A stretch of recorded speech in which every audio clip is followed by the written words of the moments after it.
Good morning दोस्तों, आपका एक बार फिर स्वागत है आपके अपने चैनल डेली डोज इन्वेस्टमेंट में। तो दोस्तों एक बार फिर से मैं आप लोग के लिए एक इंपॉर्टेंट इंडस्ट्री का डिटेल एनालिसिस लेके आया हूँ। आप सब लोग को पता है दोस्तों, कुछ टाइम पहले मैंने आप लोग के लिए इंडिया की जो डिफेंस इंडस्ट्री है उसके ऊपर डिटेल एनालिसिस की वीडियो बनाई थी। उसके बाद मैंने उसी इंडस्ट्री के अंदर से इंडिया की जो नेवल इंडस्ट्री है उसको भी सेलेक्ट करके उसके ऊपर डिटेल वीडियो बनाई थी। तो आज मैं दोस्तों आप लोग के लिए एक बार फिर से इंडिया की डिफेंस इंडस्ट्री के अंदर से एक इंपॉर्टेंट पार्ट है जो है इंडिया की एरोस्पेस की इंडस्ट्री, उसके ऊपर डिटेल एनालिसिस की वीडियो लेके आया हूँ। तो जैसा कि दोस्तों मैं आपको हर वीडियो की स्टार्टिंग में इन्फॉर्म करता हूँ, आज की हमारी वीडियो पूरी तरीके से एजुकेशनल पर्पज से बनाई गई है। हमने अपनी वीडियो में किसी प्रकार से किसी कंपनी के प्राइस के ऊपर या कंपनी के टेक्निकल चार्ट्स के ऊपर कोई भी डिस्कशन नहीं किया है और हमारा पूरा फोकस अपने एनालिसिस की वीडियो में रहता है इंडस्ट्री के एनालिसिस पे। और आप लोग को पता होना चाहिए मैं कोई सेबी रजिस्टर्ड रिसर्च एनालिस्ट या फाइनेंशियल एडवाइजर नहीं हूँ। तो अगर आपको मार्केट में कोई भी डिसीजन लेना है उससे पहले आप लोग को अपने सेबी रजिस्टर्ड फाइनेंशियल एडवाइजर या रिसर्च एनालिस्ट की सलाह लेना बहुत ज़रूरी है। क्योंकि दोस्तों अगर आप किसी की भी रैंडम रिकमेंडेशन में बेस करके अपने डिसीजन लेंगे मार्केट में, तो आप लोग को मार्केट में काफ़ी हैवी लॉस उठाना पड़ सकता है। इसलिए हम मार्केट में सिर्फ बिजनेस को एनालाइज करते हैं या इंडस्ट्री को एनालाइज करते हैं। तो अगर आप लोग चैनल पर पहली बार आए हैं तो प्लीज़ चैनल को सब्सक्राइब कीजिए और वीडियो को लाइक कीजिए। अगर आपकी कोई भी इंपॉर्टेंट क्वेरी होती है तो आप लोग मेरा जनरल टेलीग्राम चैनल ज्वाइन कर सकते हैं। मेरे जनरल टेलीग्राम चैनल का लिंक आपको हर वीडियो के नीचे डिस्क्रिप्शन में देखने को मिल जाएगा। इसके अलावा दोस्तों अगर आप लोग को चैनल की मेंबरशिप लेनी है तो आप लोग को सिंपली यहाँ पे ज्वाइन बटन पे क्लिक करना है। जैसे ही आप लोग ज्वाइन बटन पे क्लिक करेंगे आपको अलग अलग टायर्स की मेंबरशिप देखने को मिलेंगी। आप इनमें से कोई सी भी मेंबरशिप सेलेक्ट कर सकते हैं। 4 इंपॉर्टेंट तरह की मेंबरशिप है, लेकिन आप लोग को दोस्तों एक एडवांटेज का ध्यान रखना है। आपने इन चारों में से कोई सी मेंबरशिप ले रखी होगी, आप लोग को यहाँ पे कुछ खास एडवांटेज मिलेंगी चैनल की मेंबरशिप लेने की। तो जैसे ही आप लोग यहाँ पे ज्वाइन बटन पे क्लिक करके चैनल की मेंबरशिप लेंगे, वैसे ही आप लोग को अपनी स्क्रीन में यहाँ पे पोस्ट और मेंबरशिप का ऑप्शन देखने को मिलेगा। तो मेंबरशिप लेने के बाद आप लोग को सबसे पहले पोस्ट के अंदर जाना है। पोस्ट के अंदर आपको मेरे मेंबर्स ओनली टेलीग्राम चैनल का लिंक देखने को मिलेगा। इस लिंक के थ्रू आप मेरा members only Telegram channel join कर सकते हैं। तो दोस्तों मैं अपने मेंबर्स ओनली टेलीग्राम चैनल के अंदर आप लोग के लिए कुछ खास इंपॉर्टेंट कंपनीज के ऊपर और इंडस्ट्रीज के ऊपर लगातार इंपॉर्टेंट एनालिसिस की वीडियोस पोस्ट करता हूँ। रिसेंटली दोस्तों मैंने आपके लिए वहाँ पे एक इंपॉर्टेंट वीडियो पोस्ट की है अपने मेंबर्स ओनली टेलीग्राम चैनल पे, जिसमें मैंने पिछले कई दिनों में जो इंपॉर्टेंट कंपनीज के रिजल्ट्स आए हैं उनको कवर किया है, साथ में जो मैनेजमेंट की गाइडेंस है उनको भी कवर किया है। तो आप उन सारी इंपॉर्टेंट वीडियोस को चेकआउट कर सकते हैं। इसके अलावा दोस्तों मैंने कुछ दिनों पहले आप लोग के लिए कुछ इंपॉर्टेंट कंपनीज के बिजनेस एनालिसिस के ऊपर भी डिटेल वीडियो पोस्ट की है डायरेक्ट मेरे मेंबर्स ओनली टेलीग्राम चैनल पे। तो आप लोग उस मेंबर्स ओनली टेलीग्राम चैनल को ज्वाइन करके उन वीडियोस को एक्सेस कर सकते हैं। लेकिन जैसे मैंने आपको बताया, चैनल की मेंबरशिप लेने के बाद आप लोग को पोस्ट के ऑप्शन में क्लिक करना है। इसी के अंदर आपको मेरे मेंबर्स ओनली टेलीग्राम चैनल का लिंक देखने को मिलेगा। इसके अलावा दोस्तों मैं अपने मेंबर्स ओनली टेलीग्राम चैनल पे जो इंपॉर्टेंट मैनेजमेंट के द्वारा फाइलिंग होती है उनके बारे में भी इंपॉर्टेंट डिटेल पोस्ट करता हूँ। तो इसके थ्रू आपको कंपनीज के बिजनेसेस की एक्टिविटीज को भी ट्रैक करने में मदद मिलती है। क्योंकि कभी भी दोस्तों कुछ इंपॉर्टेंट अनाउंसमेंट होता है तो मैनेजमेंट यहाँ पे एनएससी या बीएससी में फाइलिंग करके वो इन्फॉर्म करता है। इसके अलावा दोस्तों यहाँ पे जो सेकंड ऑप्शन है मेंबरशिप का, पहले मैं आप लोग के लिए इसी ऑप्शन के अंदर डिटेल एनालिसिस की वीडियो पोस्ट करता था, स्पेशली अपने यूट्यूब चैनल के मेंबर्स के लिए। लेकिन अब मैंने मेनली फोकस कर दिया है मेंबर्स ओनली टेलीग्राम चैनल पे। तो मैं मेंबर्स ओनली टेलीग्राम चैनल के अंदर ही मेनली वीडियोस पोस्ट करता हूँ, लेकिन आपको फिर भी इसके अंदर भी कुछ इंपॉर्टेंट वीडियोस देखने को मिल सकती हैं। रिसेंटली मैंने इसके अंदर एक इंपॉर्टेंट वीडियो पोस्ट की थी इंडिया की ट्रांसफॉर्मर इंडस्ट्री के ऊपर। उसमें मैंने एक इंपॉर्टेंट कंपनी का डिटेल एनालिसिस किया था। तो अगर आप लोग को एनालिसिस देखना है तो चैनल की मेंबरशिप लेने के बाद आप मेंबरशिप टैब को चेकआउट कर सकते हैं। तो ये तो दोस्तों कुछ खास एडवांटेज थी यहाँ पे चैनल की मेंबरशिप लेने की। इसके साथ साथ आपको पता होना चाहिए मैं आपके लिए रेगुलरली कुछ खास इंपॉर्टेंट इंडस्ट्रीज के डिटेल एनालिसिस की वीडियो रेगुलरली पोस्ट करता हूँ। अगर आप यहाँ पे रिसेंटली देखें तो मेरी 4 वीडियोस में से 2 इंपॉर्टेंट वीडियोस काफ़ी इंपॉर्टेंट इंडस्ट्रीज के डिटेल एनालिसिस है। यहाँ पे आपको सोलर पैनल इंडस्ट्री का डिटेल एनालिसिस दिखेगा और वायर्स एंड केबल इंडस्ट्री का डिटेल एनालिसिस दिखेगा। तो इस तरह के एनालिसिस के थ्रू दोस्तों आप इंडस्ट्रीज की एक्टिविटीज़ को ट्रैक कर सकते हैं, जिससे कभी भी मार्केट में सेक्टर रोटेशन हो तो आप लोग के पास इंडस्ट्रीज के बारे में इनफ इन्फॉर्मेशन हो। तो ये दोस्तों मैंने आपको चैनल के बारे में कुछ इंपॉर्टेंट इन्फॉर्मेशन चेकआउट कराई। अब हम सीधे चलते हैं आज के हमारी इंपॉर्टेंट इंडस्ट्री के एनालिसिस में। जैसा मैंने आपको वीडियो के स्टार्टिंग में इन्फॉर्म किया था, आज हम इंडिया की एरोस्पेस इंडस्ट्री के ऊपर डिटेल एनालिसिस करेंगे। दोस्तों सबसे पहले हम चेकआउट करते हैं यहाँ पे कुछ बेसिक ओवरव्यू इंडिया की एरोस्पेस इंडस्ट्री का। तो करंटली जो इंडियन एरोस्पेस इंडस्ट्री है दोस्तों, ये डिफेंस इंडस्ट्री के अंदर आती है। ये रैपिडली ग्रोइंग सेक्टर है इस टाइम पे। तो करंटली दोस्तों सेक्टर ड्रिवन है इस टाइम पे गवर्नमेंट के इनिशिएटिव्स द्वारा। इसके अलावा जो मेक इन इंडिया पॉलिसी है और आत्मनिर्भर भारत की पॉलिसी है, इसके द्वारा भी यहाँ पे ग्रोथ आ रही है। इसके साथ साथ यहाँ पे इंक्रीजिंग जो डिफेंस का बजट है ये कंट्रीब्यूट कर रहा है इंडिया के अंदर जो डिमांड है, साथ में जो सर्ज हो रहा है डिमांड का यहाँ पे कमर्शियल और मिलिट्री एविएशन का। इसके थ्रू भी यहाँ पे इंडिया की एरोस्पेस इंडस्ट्री में काफ़ी बड़े तरीके से आपको ग्रोथ देखने को मिल रही है। तो करंटली दोस्तों जो इंडिया की इंडस्ट्री इस टाइम पे ये कंसिस्ट करती है डिज़ाइन डेवलपमेंट मैन्युफैक्चरिंग की प्रोसेस को। इसके अलावा इसके अंदर आपको मेंटेनेंस ऑफ एयरक्राफ्ट दिखेगा, सैटेलाइट दिखेगा, उसके अलावा मिसाइल्स, डिफेंस सिस्टम, ये सब आते हुए दिखेंगे। तो आज के एनालिसिस में दोस्तों हमारा फोकस रहेगा इस इंडस्ट्री के कुछ इंपॉर्टेंट की सेगमेंट्स के अंदर। इसके अलावा यहाँ पे इंडस्ट्री में क्या चैलेंजेस है ये भी चेकआउट करेंगे, फ्यूचर का आउटलुक क्या है ये भी देखेंगे, और साथ में हम चेकआउट करेंगे कौन कौन सी इंपॉर्टेंट कंपनीज आती हैं यहाँ पे इंडिया की एरोस्पेस इंडस्ट्री के अंदर। तो मैं आपको सीधे लेके चलता हूँ यहाँ पे इंडस्ट्री के ओवरव्यू में। सबसे पहले दोस्तों अगर आप इंडस्ट्री का ओवरव्यू देखें तो इंडिया की जो एरोस्पेस इंडस्ट्री है इस टाइम पे डिफेंस सेक्टर के अंदर, इसकी आपको वैल्यू अप्रोक्सीमेटली दिखेगी यूएसडी में करीबन $28.68 बिलियन की। ये आंकड़े दोस्तों आपको 2024 के दिखेंगे। यहाँ पे अगर आप देखें प्रोजेक्टेड जो ग्रोथ इस टाइम पे अनुमान है, इस ग्रोथ का अनुमान है करीबन यहाँ पे 7.1% की। तो करंटली दोस्तों यहाँ अनुमान है कि ये मार्केट जो इस टाइम पे $28.68 बिलियन की है, ये रीच कर जाएगी $59.95 बिलियन बाय 2032, और ये ग्रो करेगी यहाँ पे करीबन 7.1% के CAGR से, यानी कंपाउंड एनुअल ग्रोथ रेट से। इसके अलावा दोस्तों जो एरोस्पेस सेगमेंट है इसके अंदर इंक्लूडेड है यहाँ पे सिविल और मिलिट्री एविएशन, स्पेस टेक्नोलॉजीज। अब दोस्तों एरोस्पेस इंडस्ट्री के अंदर देखिए जो एरोस्पेस सेगमेंट है इसके अंदर इंक्लूडेड है जो मेन इंपॉर्टेंट इंडस्ट्री जो सबसे स्पीड से ग्रो कर रही है, ये आपको दिखेगी यहाँ पे सिविल और मिलिट्री एविएशन की इंडस्ट्री, साथ में स्पेस टेक्नोलॉजी। ये इस टाइम पे करंटली कॉर्नरस्टोन है इंडिया की इंडस्ट्री की ग्रोथ का। तो आप कह सकते हैं इंडिया की जो यहाँ पे मिलिट्री एविएशन, सिविल एविएशन और साथ में स्पेस टेक्नोलॉजी है, ये सबसे फास्ट स्पीड से ग्रो करी है, जिसके कारण इंडिया की एरोस्पेस इंडस्ट्री में भी आपको काफी शानदार तरीके से ग्रोथ देखने को मिल रही है। ये दोस्तों इस टाइम पे प्रोपेल्ड है बाय राइजिंग एयर ट्रेवल, उसके अलावा मिलिट्री मॉडर्नाइजेशन और इसरो के एडवांसमेंट जो इस टाइम पे स्पेस के एक्सप्लोरेशन में हो रहे हैं। यहाँ पे प्राइवेट सेक्टर भी दोस्तों पार्टिसिपेट करने लग गया है, और गवर्नमेंट की पॉलिसीज इस टाइम पे काफी बड़े तरीके से कंट्रीब्यूट करी है एक रोबस्ट इकोसिस्टम बनाने के लिए फॉर इंडिजिनस और मैन्युफैक्चरिंग, और साथ में यहाँ पे इनोवेशन पे भी काफी बड़े तरीके से फोकस किया जा रहा है। अब हम चलते हैं अपने एनालिसिस के नेक्स्ट पार्ट में। नेक्स्ट पार्ट में हम चेकआउट करते हैं यहाँ पे इंडस्ट्री के अंदर जो की सेगमेंट्स हैं इनको। तो इंडिया की दोस्तों जो एरोस्पेस इंडस्ट्री है ये काफी डाइवर्स है, आप कह सकते हैं यहाँ पे मल्टीपल सेगमेंट्स हैं जो कंट्रीब्यूट कर रहे हैं इंडस्ट्री की ग्रोथ में। तो सबसे पहला दोस्तों आपको इंपॉर्टेंट सेगमेंट दिखेगा सिविल एविएशन का। सिविल एविएशन का अगर आप ओवरव्यू करें तो इंडिया इस टाइम पे वर्ल्ड का third largest civil aviation market है। करंटली ये ड्रिवन है इस टाइम पे ग्रोइंग मिडिल क्लास के द्वारा, इंक्रीजिंग डिस्पोजेबल इनकम के द्वारा, और साथ में जो लो कॉस्ट कैरियर्स हैं जैसे इंडिगो, इनके द्वारा। यहाँ पे दोस्तों जो सेक्टर है इसके अंदर इंक्लूडेड है commercial aircraft manufacturing, airport infrastructure और मेंटेनेंस, रिपेयर, साथ में ओवरहॉल यानी MRO सर्विसेज। तो यहाँ पे आपको इंडिया की एरोस्पेस इंडस्ट्री के अंदर सबसे पहला इंपॉर्टेंट सेगमेंट दिख रहा है सिविल एविएशन का। अब दोस्तों हम इसको थोड़ा डिटेल में और चेकआउट करते हैं। अगर आप इसके अंदर देखें जो की डेवलपमेंट हो रहे हैं स्पेशल सेगमेंट में, तो यहाँ पे दोस्तों की डेवलपमेंट में आपको दिखेगा फ्लीट का एक्सपेंशन। जो एयरलाइन है जैसे आपको एग्जाम्पल के रूप में बताता हूँ, यहाँ पे इंडिगो है, ये ऑर्डर कर रही है यहाँ पे 500+ एयरबस के एयरक्राफ्ट, और एयर इंडिया के यहाँ पे 470 एयरक्राफ्ट के ऑर्डर है। ये ड्राइव कर रहे हैं डिमांड को एयरक्राफ्ट की और MRO सर्विसेज की। इसके अलावा दोस्तों यहाँ पे दूसरा इंपॉर्टेंट की डेवलपमेंट हुआ है सिविल इंडस्ट्री के अंदर। तो करंटली दोस्तों MRO मार्केट प्रोजेक्टेड है ग्रो करेगी यहाँ पे करीबन $1.7 बिलियन से $2.9 बिलियन की, और ये इंक्रीज होता हुआ दिखेगा आपको 23 से 2030 के बीच में। तो ये दोस्तों सपोर्टेड है by initiatives like MRO hub in Bangalore by Tata और एयर इंडिया। इसके बाद यहाँ पे दोस्तों इसके अंदर तीसरा इंपॉर्टेंट की डेवलपमेंट है सिविल एविएशन के अंदर उड़ान स्कीम। गवर्नमेंट यहाँ पे रीजनल कनेक्टिविटी के लिए स्कीम लाई है ये, जिसके कारण यहाँ पे इंक्रीज होती दिख रही है आपको डिमांड फॉर स्मॉलर एयरक्राफ्ट, और रीजनल एयरपोर्ट्स के अंदर स्पेशली यहाँ पे बूस्ट करेगा दोस्तों मैन्युफैक्चरिंग को और मेंटेनेंस की अपॉर्चुनिटीज़ को। इसके अंदर अगर आप इंपॉर्टेंट प्लेयर्स देखें तो आपको टाटा एडवांस सिस्टम्स दिखेगा जो पार्टनर कर रखा है जिसने यहाँ पे एयरबस के साथ फॉर C295। इसके अलावा महिंद्रा एरोस्पेस दिखेगा आपको, यहाँ पे प्रोड्यूस कर रहा है एयर फ्रेम कंपोनेंट्स। इसके अलावा यहाँ पे आपको कुछ इंपॉर्टेंट प्राइवेट MRO प्रोवाइडर दिखेंगे जैसे एयरवर्क्स। तो ये मैंने आपको कुछ की इंपॉर्टेंट डेवलपमेंट दिखाया है इंडिया की सिविल एविएशन इंडस्ट्री के अंदर। अब हम चलते हैं नेक्स्ट पार्ट में। नेक्स्ट पार्ट में चेकआउट करते हैं दोस्तों जो सेकंड इंपॉर्टेंट सेगमेंट है इंडिया की एरोस्पेस इंडस्ट्री में, ये आपको दिखेगा मिलिट्री एविएशन का। तो मिलिट्री एविएशन का ओवरव्यू अगर आप दोस्तों करें तो इनका फोकस यहाँ पे मॉडर्नाइजेशन पे इंडियन एयरफोर्स के with indigenous platform like light combat aircraft यानी LCA, जिसके अंदर आपको तेजस दिखेगा, एडवांस मीडियम कॉम्बैट एयरक्राफ्ट जिसे आप AMCA कह सकते हैं, और एक्विजिशन यहाँ पे राफेल का और अपाचे हेलीकॉप्टर्स का। तो मिलिट्री एविएशन के अंदर दोस्तों आपको इंपॉर्टेंट चीज़ें दिखेंगी।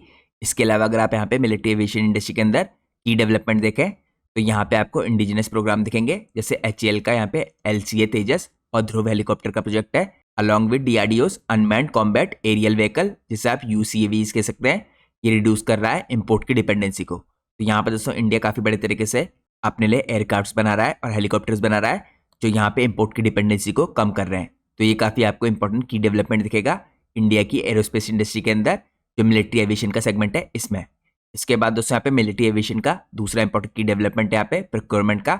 यहाँ पे IAFs के जो प्लान है दोस्तों एक्वायर करने के 114 मल्टी रोल फाइटर एयरक्राफ्ट जिसे आप यहाँ पे MRFA कह सकते हैं, और 240 arrow engine under the make in India initiative, और यही आपको ड्राइव करते हुए देखेंगे यहाँ पे करंटली जो मैन्युफैक्चरिंग है इसको। तो प्रोक्योरमेंट यहाँ पे दूसरा इंपॉर्टेंट पार्ट है। इसके अलावा मिलिट्री एविएशन के अंदर आपको डेवलपमेंट आते हुए दिख रहे हैं प्राइवेट सेक्टर के रोल के थ्रू। यहाँ पे कंपनीज लाइक टाटा और भारत फोर्ज कोलैबोरेट कर रही हैं विद ग्लोबल OEMs, जैसे बोइंग हो गया, लॉकहीड मार्टिन हो गया, यहाँ पे को प्रोडक्शन के लिए।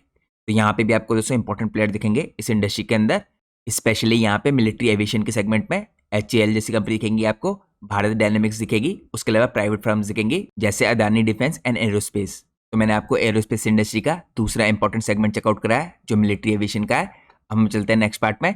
नेक्स्ट पार्ट में यहाँ पे थर्ड इंपॉर्टेंट सेगमेंट है दोस्तों, जिसको आप लोग स्पेस सेक्टर कह सकते हैं। यहाँ पे अगर आप इसका ओवरव्यू देखें, ये लेट किया जा रहा है इस टाइम पे इसरो द्वारा।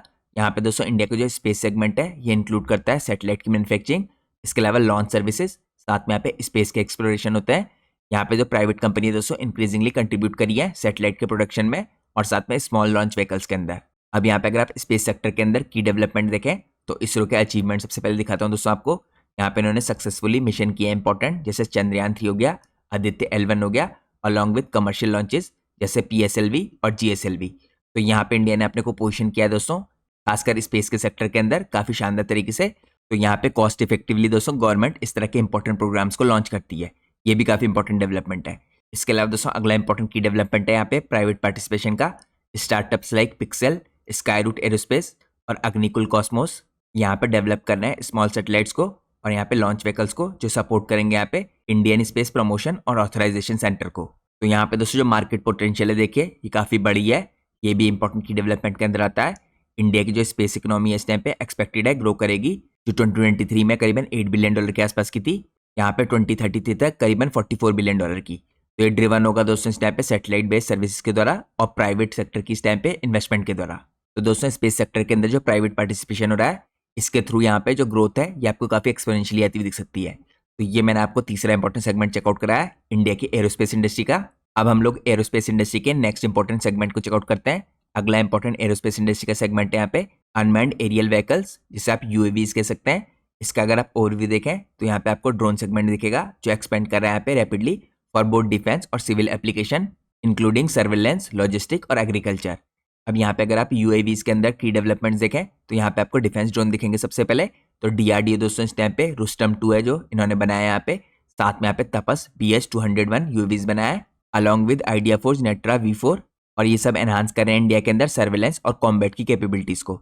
इसके बाद आप लोग को UAVs के अंदर अगला इंपॉर्टेंट की डेवलपमेंट दिखेगा सिविल एप्लीकेशन का। ड्रोन्स यहाँ पे दोस्तों एग्रीकल्चर के लिए, डिजास्टर मैनेजमेंट के लिए और लॉजिस्टिक के लिए यहाँ पे लगातार गेन करते हुए दिख रहे हैं ट्रैक्शन, और इनको सपोर्ट मिल रहा है दोस्तों यहाँ पे ड्रोन रूल 2021 और PLI स्कीम द्वारा। इसके बाद अगला इंपॉर्टेंट की डेवलपमेंट दिखेगा आपको इस इंडस्ट्री के अंदर यहाँ पे मार्केट की ग्रोथ का। यहाँ पे अगर आप स्पेसिफिकली देखें UAV की मार्केट, तो यहाँ पे जो इंडिया की ड्रोन मार्केट है ये प्रोजेक्टेड है रीच कर जाएगी यहाँ पे करीबन $1.9 बिलियन के आसपास 2030 तक, और ये करंटली ग्रो कर रही है दोस्तों यहाँ पे 13.5% के CAGR से। अगर आप इसके अंदर इंपॉर्टेंट प्लेयर्स देखें तो आपको यहाँ पे आइडिया फोर्स दिखेगा, पारस डिफेंस दिखेगा और काफी इंपॉर्टेंट स्टार्टअप्स दिखेंगे जैसे ड्रोनिक्स टेक्नोलॉजीज। अब हम चलते हैं एरोस्पेस इंडस्ट्री के नेक्स्ट इंपॉर्टेंट की सेगमेंट में। अगला इंपॉर्टेंट की सेगमेंट आता है यहाँ पे एरोस्पेस कंपोनेंट्स का और टूलिंग का। तो ये सेगमेंट दोस्तों इन्वॉल्व करता है यहाँ पे manufacturing of precision components, aero tooling और ground support equipments for aircraft, missiles और सैटेलाइट।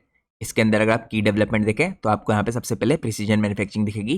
कंपनीज लाइक यूनिटेक एरोस्पेस और एमटार टेक्नोलॉजीज यहाँ पे प्रोड्यूस करती हैं high precision parts for aero engine, airframes और न्यूक्लियर रिएक्टर्स। इसके बाद आपको अगला इंपॉर्टेंट की डेवलपमेंट दिखेगा एडिटिव मैन्युफैक्चरिंग का। तो करंटली दोस्तों यहाँ पे अडॉप्शन हो रहा है 3D प्रिंटिंग का फॉर लाइट वेट कंपोनेंट्स, और ये रिड्यूस कर रहा है यहाँ पे कॉस्ट को और लीड टाइम को। तो एरोस्पेस कंपोनेंट और टूलिंग के अंदर एडिटिव मैन्युफैक्चरिंग भी काफी इंपॉर्टेंट की डेवलपमेंट है। इसके बाद दोस्तों अगला की डेवलपमेंट दिखेगा आपको यहाँ पे ग्लोबल सप्लाई चेन का। इंडिया की जो फर्म्स हैं इस टाइम पे ये आप लोग को काफी बड़े तरीके से यहाँ पे बनती हुई दिख रही है Tier 1 और Tier 2 suppliers, specially for global OEMs like Boeing's, Airbus और रोल्स रॉयस। यहाँ पे अगर आप इंपॉर्टेंट प्लेयर्स देखें तो आपको यहाँ पे यूनिमेक एरोस्पेस दिखेगा, एमटार टेक्नोलॉजी दिखेगा और एक्सिस गेट जैसी कंपनी दिखेंगी। तो दोस्तों इंडिया की एरोस्पेस इंडस्ट्री के अंदर फिफ्थ की इंपॉर्टेंट सेगमेंट था जिसे आप एरोस्पेस कंपोनेंट और टूलिंग का सेगमेंट कह सकते हैं। अब हम चलते हैं नेक्स्ट पार्ट में। नेक्स्ट पार्ट में दोस्तों हम चेकआउट करते हैं क्या इंपॉर्टेंट चैलेंजेस हैं इस इंडस्ट्री के अंदर, स्पेशली एरोस्पेस इंडस्ट्री के अंदर। तो करंटली दोस्तों इंडिया की एरोस्पेस इंडस्ट्री है ये फेस कर रही है सेवरल हर्डल्स, और ये इम्पीड कर रहे हैं इसकी ग्रोथ की ट्रेजेक्ट्री को।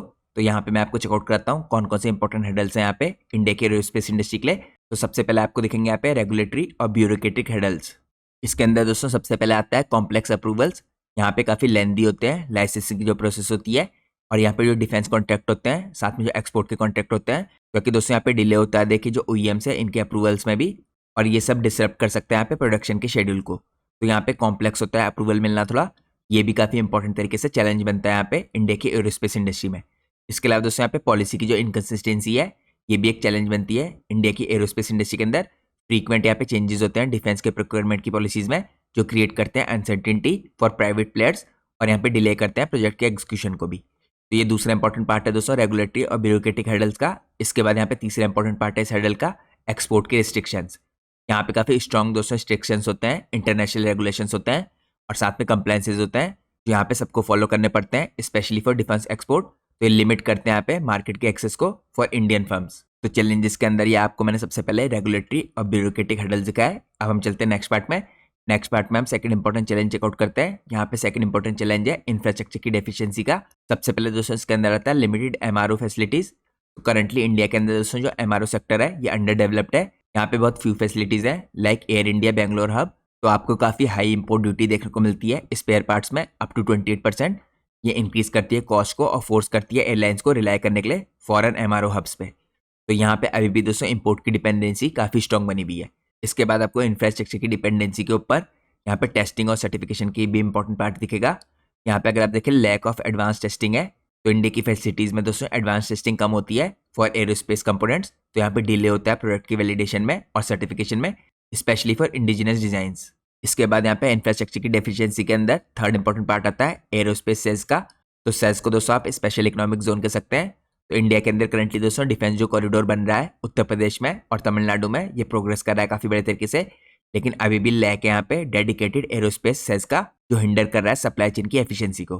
तो आने वाले टाइम में हम उम्मीद करते हैं कि आपको इंडिया के अंदर एरोस्पेस का भी सेल्स बनता हुआ दिखेगा।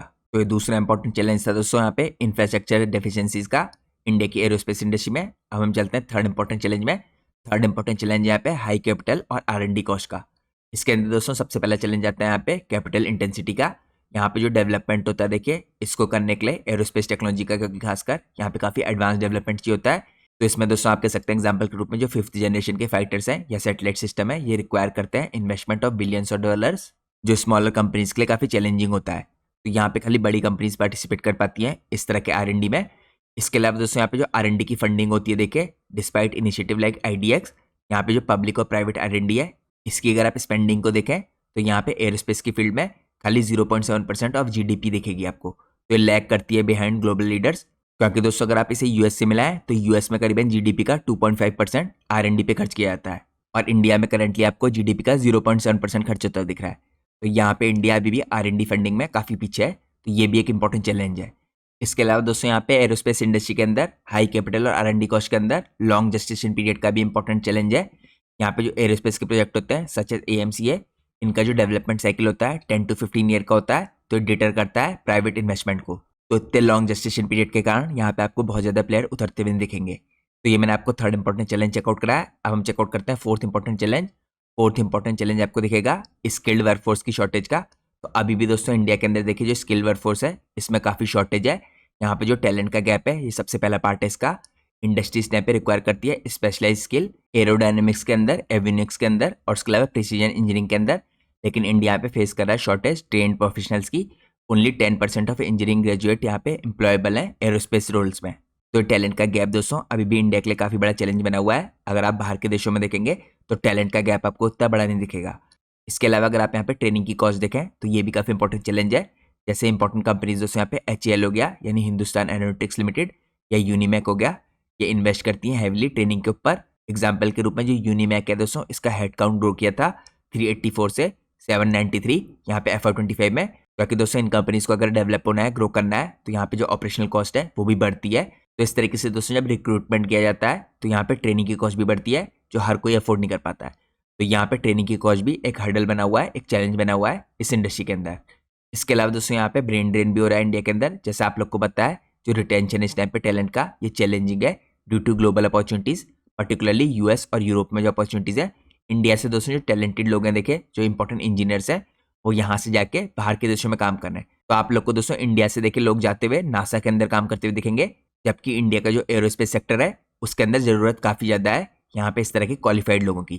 तो ब्रेन ड्रेन भी दोस्तों एक इंपॉर्टेंट यहाँ पे चैलेंज बना हुआ है इंडिया की एरोस्पेस इंडस्ट्री के अंदर। अब हम चलते हैं नेक्स्ट पार्ट में।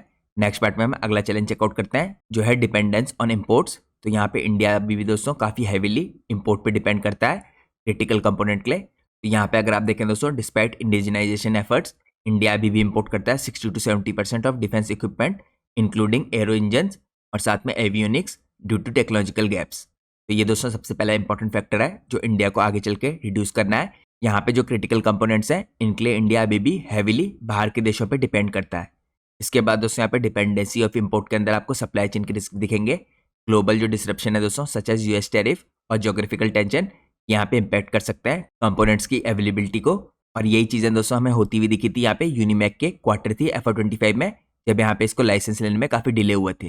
तो सप्लाई चेन के जो रिस्क हैं इंडियन कंपनी पे यहाँ पे बने रहते हैं क्योंकि इनको डिपेंडेंसी है यहाँ पे काफ़ी ज़्यादा इम्पोर्ट पे। इसके बाद दोस्तों अगला इंपॉर्टेंट फैक्टर है यहाँ पे जो चैलेंज बना हुआ है यह है ग्लोबल कंपटीशन का। यहाँ पे इंडिया के अंदर देखिए अभी भी काफ़ी ग्लोबल कंपटीशन है। जो स्टैब्लिश प्लेयर हैं दोस्तों यहाँ पे इंडिया की फर्म्स है, ये कम्पीट करते हैं ग्लोबल जायंट्स के साथ, जैसे बोइंग हो गया, एयरबस हो गया और लॉकहीड मार्टिन हो गया। क्योंकि दोस्तों बाहर के देशों में अभी भी काफ़ी बड़े लेवल पे रिसर्च एंड डेवलपमेंट होता है, तो इंडिया में अभी भी उतना बड़ा R&D का बजट नहीं है। तो बाहर की कंपनियों के पास आप कह सकते हैं स्टैब्लिश सप्लाई चेन है और रिलायबल सप्लाई चेन है। तो ग्लोबल कंपटीशन भी एक काफ़ी बड़ी रुकावट है एरोस्पेस इंडस्ट्री के लिए। तो यहाँ पे दोस्तों साथ में कॉस्ट के प्रेशर भी बने हुए हैं। वैसे तो इंडिया प्रोवाइड करते हैं यहाँ पे कॉस्ट के एडवांटेज को, लेकिन जो चाइनीज मैन्युफैक्चरर है दोस्तों स्पेशली एरोस्पेस के अंदर, ये प्रोवाइड करते हैं यहाँ पे लोएस्ट कॉस्ट अल्टरनेटिव्स। तो यहाँ पे चैलेंज बनता है ये इंडियन फर्म्स के लिए एक्सपोर्ट मार्केट के अंदर। तो यहाँ पे छठा इंपॉर्टेंट जो मैंने आपको चैलेंज दिखाया है ये ग्लोबल कंपटीशन का है। अब हम चलते हैं नेक्स्ट इंपॉर्टेंट चैलेंज में। नेक्स्ट इंपॉर्टेंट चैलेंज यहाँ पे आता है टेक्नोलॉजिकल बैरियर्स। तो सबसे पहला पार्ट दोस्तों इसके अंदर है इमर्जिंग टेक्नोलॉजीज का लिमिटेड यहाँ पे एक्सपर्टीज है कुछ खास एरिया में, जैसे AI ड्रिवन ऑटोनोमस सिस्टम हो गए और हाइपरसोनिक टेक्नोलॉजीज हो गई। ये हिंडर कर रही है इंडिया की कॉम्पिटिटिवनेस को। इंडिया में दोस्तों अभी भी देखिए टेक्नोलॉजी उतनी एडवांस नहीं है। यहाँ पे टेक्नोलॉजिकल बैरियर्स काफ़ी बड़े तरीके से रुकावट डालते हैं इंडिया की एरोस्पेस इंडस्ट्री में। इसके अलावा यहाँ पे अगला इंपॉर्टेंट रिस्क है साइबर सिक्योरिटी का रिस्क। इंक्रीजिंग डिजिटलाइजेशन होने के कारण दोस्तों एरोस्पेस जो मैन्युफैक्चरिंग है ये एक्सपोज होती है यहाँ पे काफ़ी ह्यूजली यहाँ पे साइबर थ्रेट से। तो यहाँ पे इंडिया के अंदर अभी भी रिक्वायरमेंट है सिग्निफिकेंट इन्वेस्टमेंट का सिक्योर करने के लिए इन सिस्टम्स को।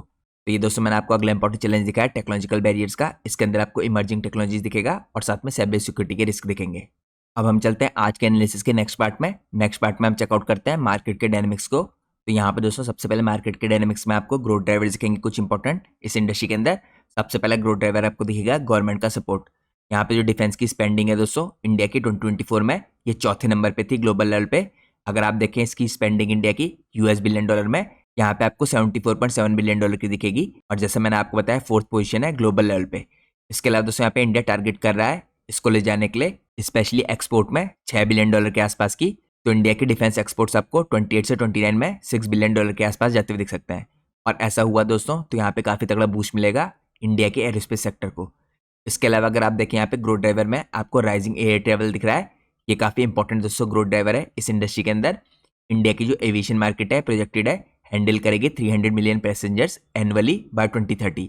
तो ड्राइव करेंगे दोस्तों डिमांड को एयरक्राफ्ट और MRO सर्विसेज की। इसके बाद अगला इंपॉर्टेंट ग्रोथ ड्राइवर आता है प्राइवेट सेक्टर की ग्रोथ का। ओवर 300 डिफेंस टेक स्टार्टअप्स है इंडिया में खुले हैं और यहाँ पे प्राइवेट फर्म्स जैसे टाटा हो गया, अदानी हो गया, ये एनहांस कर रहे हैं, इनोवेशन कर रहे हैं और प्रोडक्शन कैपेसिटी इंक्रीज कर रहे हैं। तो प्राइवेट सेक्टर की दोस्तों ग्रोथ होगी यहाँ पे काफ़ी बड़े तरीके से एरोस्पेस सेक्टर के अंदर कंट्रीब्यूट करेगी। इसके अलावा अगला इंपॉर्टेंट ग्रोथ ड्राइवर है ग्लोबल पार्टनरशिप।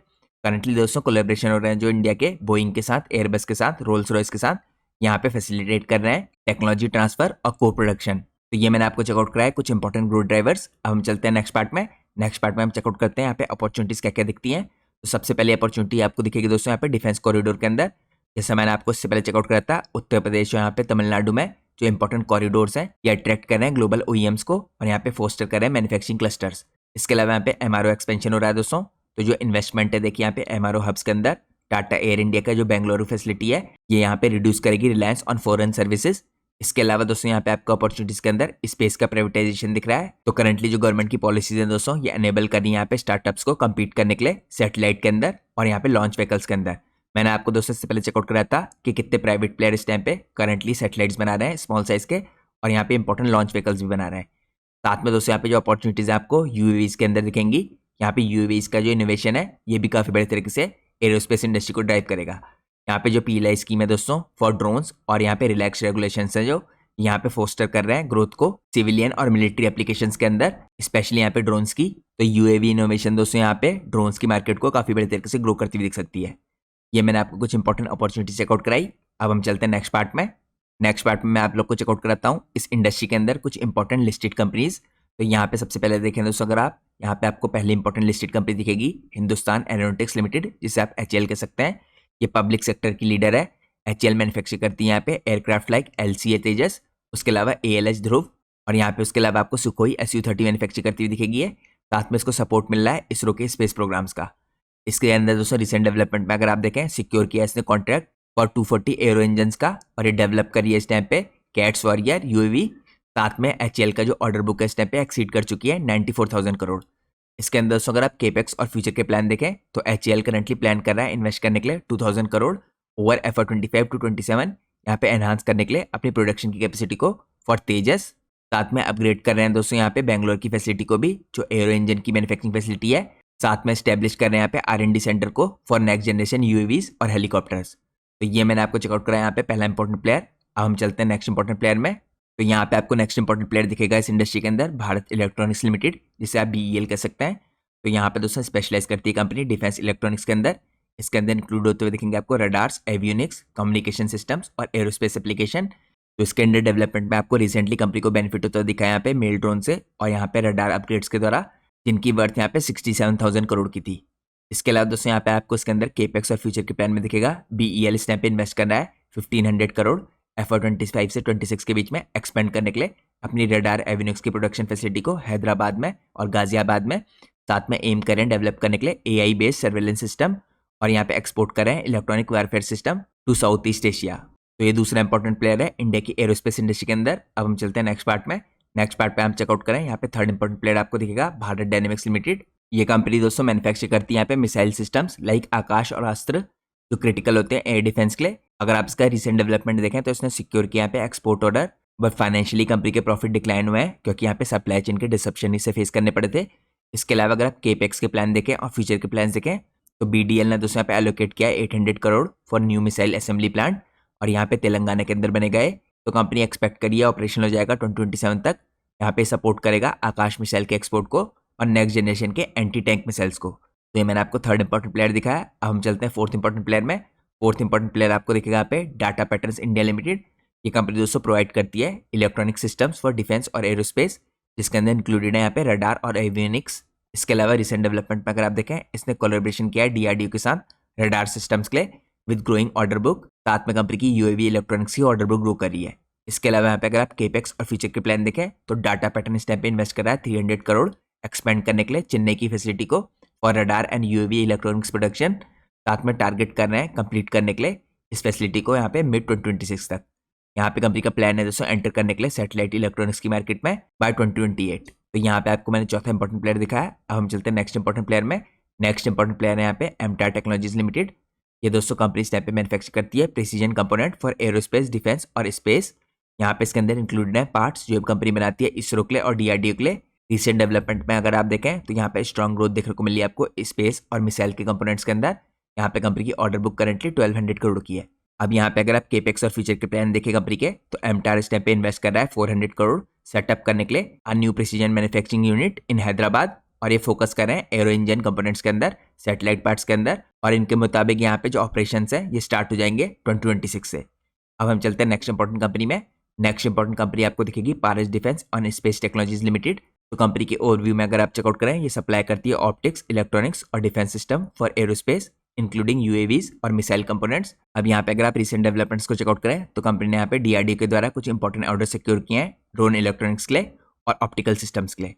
इसके बाद अगर केपेक्स और फ्यूचर के प्लान देखें तो पास डिफेंस टाइप पे प्लान करा है 200 करोड़ का इन्वेस्टमेंट एक्सपेंड करने के लिए अपनी नवी मुंबई की फैसिलिटी को फॉर UAV, मिसाइल्स और ऑप्टिक प्रोडक्शन। तो कंपनी का एम है अपनी कैपेसिटी को डबल करने का बाय 2027। तो ये सिक्स्थ इंपॉर्टेंट कंपनी थी। अब हम चलते हैं सेवंथ इंपॉर्टेंट कंपनी में। सेवंथ इंपॉर्टेंट कंपनी आपको दिखेगी आज़ाद इंजीनियरिंग लिमिटेड। कंपनी प्रोड्यूस करती है दोस्तों यहाँ पे क्रिटिकल एरोस्पेस के कंपोनेंट इंक्लूडिंग टर्बाइन ब्लेड्स और साथ में इंजन पार्ट्स। यहाँ पे रिसेंटली डेवलपमेंट में अगर आप देखें कंपनी ने एक्सपेंड किया है अपने कॉन्ट्रैक्ट्स को रोल्स रॉयस के साथ और सफरान के साथ। For aero engine components. इसके अलावा केपेक्स और फ्यूचर प्लान के अंदर आपको यहाँ पे दिखेगा कंपनी 350 करोड़ का इन्वेस्टमेंट करी है स्टैब्लिश करने के लिए नई मैन्युफैक्चरिंग यूनिट का हैदराबाद में for high precision turbine blades. ये टारगेट कर रहे हैं दोस्तों ग्लोबल ओईएम्स को और यहाँ पे कंप्लीशन इसका हो जाएगा इस फैसिलिटी का, ये एक्सपेक्ट करें 2026 तक। अब हम चलते हैं नेक्स्ट इंपॉर्टेंट कंपनी में। नेक्स्ट इंपॉर्टेंट कंपनी आपको दिखेगी तनेजा एरोस्पेस और एविएशन लिमिटेड। तो ये कंपनी दोस्तों एंगेज है इस टाइम पे एयरक्राफ्ट मैन्युफैक्चरिंग के अंदर एमआरओ सर्विस प्रोवाइड करती है और एयरफील्ड मैनेजमेंट भी करती है। रिसेंटली अगर आप इसके डेवलपमेंट में देखें तो इसको यहाँ पे बेनिफिट हुआ है एमआरओ डिमांड के चलते और यहाँ पे इसने पार्टनरशिप की है एचएएल के साथ। इसके अलावा कंपनी ने यहाँ पे फ्यूचर के प्लान्स को लेकर और केपेक्स के प्लान को लेकर कोई इंपॉर्टेंट इन्फॉर्मेशन प्रोवाइड नहीं की है। अब हम चलते हैं नेक्स्ट इंपॉर्टेंट कंपनी में। नेक्स्ट इंपॉर्टेंट कंपनी आपको दिखेगी यूनिमैक एरोस्पेस मैन्युफैक्चरिंग लिमिटेड। ये कंपनी यहाँ पे प्रिसीजन इंजीनियरिंग के कंपोनेंट बनाती है। कंपनी स्पेशलाइज करती है यहाँ पे एरो टूलिंग के अंदर। कंपनी का 86% का रेवेन्यू यहाँ पे एरो टूलिंग से ही आता है। यहाँ पे दोस्तों जो प्रिसीजन कंपोनेंट की असेंबली है इससे कंपनी का 14% का रेवेन्यू आता है और ये कंपनी करती है फॉर एरोस्पेस, डिफेंस, न्यूक्लियर और सेमीकंडक्टर इंडस्ट्रीज। कंपनी करंटली सर्व कर रही है सेवरल ग्लोबल ओईएम्स को जैसे एयरबस, बोइंग और रोल्स रॉयस। इसके अलावा आपको यहाँ पे रिसेंट डेवलपमेंट में दिखेगा क्योंकि कंपनी यहाँ पे रिसेंटली लिस्ट हुई थी दिसंबर 2024 में। इसने यहाँ पे एक्सपेंड किया है अपनी कैपेसिटी को बाय 240% और अपने हेड काउंट को इंक्रीज करके कर दिया है 793, जो मैंने आपको इससे पहले भी चेकआउट कराया था। कंपनी ने यहाँ पे एक्वायर किया 30% stake in Dheya engineering for micro gas turbines और ये कंपनी ने किया है Q3 FY25 में। लेकिन जैसे मैंने आपको इससे पहले भी चेकआउट कराया था Q3 FY25 में कंपनी ने फेस किया यहाँ पे setback due to licensing delays. लेकिन जैसे मैंने आपको इससे पहले चेकआउट कराया था Q3 FY25 में कंपनी ने फेस किया था यहाँ पे सेटबैक क्योंकि यहाँ पे लाइसेंसिंग का डिले हुआ था। अब यहाँ पे दोस्तों अगर आप कंपनी के कैपेक्स और फ्यूचर के प्लान को देखें तो यहाँ पे यूनिमैक इस टाइम पे इन्वेस्ट कर रहा है 500 करोड़ एक्सपेंड करने के लिए अपनी बेंगलोर की फैसिलिटी को। तो कंपनी करंटली यहाँ पे ऐड करी है एडवांस सीएनसी मशीन्स को, 3D प्रिंटिंग की कैपेबिलिटीज को फॉर एरो टूलिंग। इसके अलावा इनका प्लान है यहाँ पे एंटर करने के लिए माइक्रो गैस टर्बाइन की मार्केट में फॉर यूएवीज बाय 2027। ये कंपनी एम करी है दोस्तों यहाँ पे 20% की रेवेन्यू ग्रोथ एनुअल बेसिस पे। अब मैं आप लोग को चेकआउट कराता हूँ next important player. Next important player आपको यहाँ पे दिखेगा निबिल लिमिटेड। तो कंपनी दोस्तों करंटली फोकस करती है डिफेंस और एरोस्पेस मैन्युफैक्चरिंग के अंदर। इसके अंदर इंक्लूडेड है यहाँ पे मिसाइल कंपोनेंट्स और स्ट्रक्चरल असेंबलीज। तो रिसेंटली दोस्तों कंपनी ने यहाँ पे सिक्योर किए हैं ऑर्डर्स फॉर मिसाइल सब असेंबलीज और ये करंटली एक्सपेंड कर रहे हैं अपनी प्रेजेंस को डिफेंस कॉरिडोर्स के अंदर। अब यहाँ पे अगर आप केपेक्स देखें तो निबेस टाइम पे इन्वेस्ट कर रहे हैं दोस्तों 250 करोड़ एक्सपेंड करने के लिए अपनी पुणे की फैसिलिटी को। साथ में फोकस कर रहे हैं यहाँ पे missile and UAV structural assemblies के अंदर। तो कंपनी यहाँ पे एक्सपेक्ट करी है कि ये जो इनकी फैसिलिटी है कंप्लीट हो जाएगी 2026 तक क्योंकि इनके टारगेट यहाँ पे 2026 के हैं। इसके अलावा दोस्तों एम करें यहाँ पे सिक्योर करने के लिए एक्सपोर्ट ऑर्डर मिडिल ईस्ट से भी। तो ये मैंने आप लोग को 10th इंपॉर्टेंट कंपनी दिखाई। अब हम चलते हैं नेक्स्ट इंपॉर्टेंट कंपनी में। नेक्स्ट इंपॉर्टेंट कंपनी आपको यहाँ पे दिखेगी एक्सिस्केट्स टेक्नोलॉजीज लिमिटेड।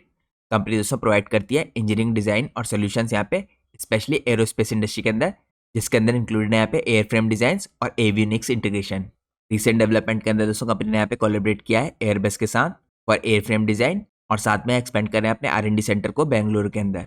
यहाँ पे अगर आप इसके केपेक्स के प्लान देखें तो एक्सिस के इस पे एलोकेट कर चुका है 150 करोड़ अपग्रेड करने के लिए अपने बेंगलुरु की यहाँ पे R&D सेंटर को for AI based avionics design और साथ में स्टेब्लिश करने के लिए नए डिजाइन हब को हैदराबाद में बाय 2026।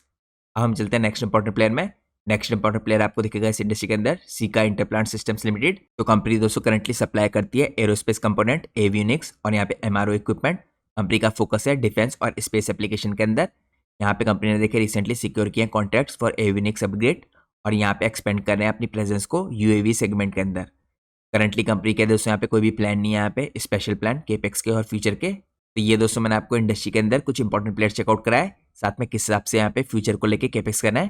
तो इससे दोस्तों आपको एक इंडिकेशन मिल रहा है कि पूरी इंडस्ट्री कैसे ग्रो करी है क्योंकि आपको लगभग हर ही कंपनी यहाँ पे केपेक्स करती हुई दिख रही है। तो ये दोस्तों कुछ इंपॉर्टेंट प्लेयर थे इंडस्ट्री के अंदर। इसके अलावा भी देखिए इंडस्ट्री के अंदर कई इंपॉर्टेंट प्लेयर है जो आपको खुद ढूंढने चाहिए रिसर्च करके। अब हम चलते हैं नेक्स्ट पार्ट में। नेक्स्ट पार्ट में हम चेकआउट करते हैं यहाँ पे इंडस्ट्री के फ्यूचर के आउटलुक को।